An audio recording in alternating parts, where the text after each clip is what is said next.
Целый год девятиклассники готовились к тестированию по татарскому языку. Сегодня единое республиканское тестирование прошло в 130 школах Татарстана. Продолжительность тестирования 150 минут. Все работы проверят в региональном центре обработки информации. По итогам этого тестирования все его участники получат сертификат с указанием уровня владения татарским языком. У нас на пункте сдают единое республиканское тестирование 4 школы. Это 15-я, 22-я, 26-я гимназия и 76-я гимназия. Более 300 человек. Занятия у нас будут во вторую смену с 2 часов. На первый взгляд школьники чувствуют себя уверенно, но первое для них республиканское тестирование заставляет детей волноваться.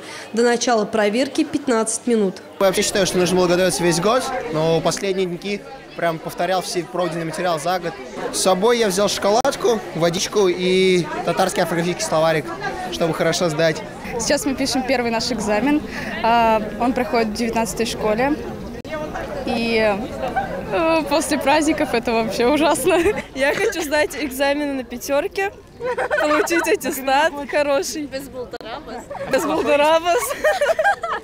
Внутри школы детей ожидало еще одно испытание на прочность – металлоискатель. Некоторых заставили проходить через это устройство неоднократно, каждый раз попадая под сомнительные взгляды преподавателей и одноклассников.